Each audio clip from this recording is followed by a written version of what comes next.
Last one, Andrew says, on Rank and Rant, is it better to pick one brand name domain and then scale that one nationwide with as many GMBs as you can get? Or is it better to build out a different site for each location? Okay, in my opinion, it's better to go with one brand. Now, I know there's going to be other people that are going to have differing opinions. That's fine. I'm not saying my way is right and everyone else is wrong. I'm not saying that.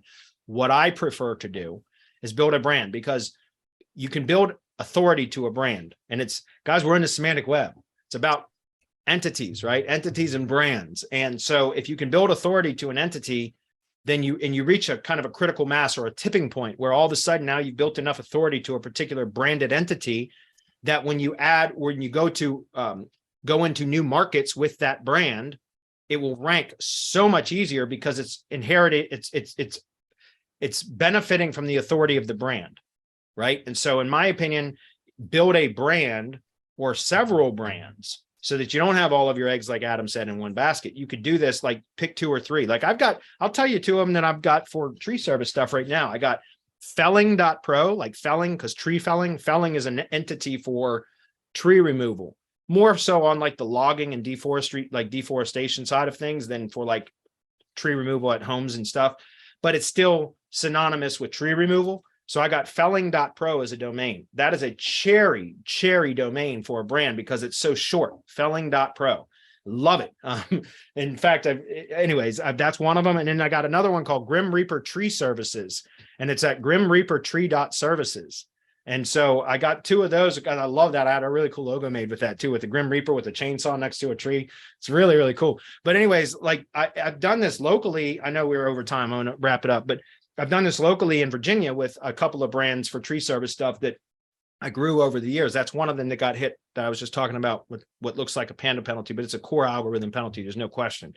One of them is one of the big brands that I created here in Virginia that I use for tree service stuff.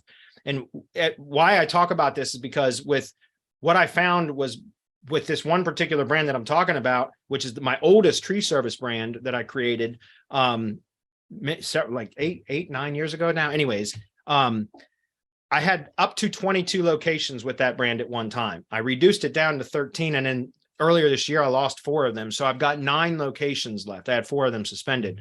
But what I was saying was once I got to about, and I found this to be the case with building a brand for lead gen stuff, once I would get to about the 5th or 6th location under that brand, then each subsequent location that I would add would rank so much easier because I built enough authority to it to where when I entered a new market, it would rank in the, now I'm talking about building lead gen stuff out now that doesn't require Google business assets. It's more about the organic side of things.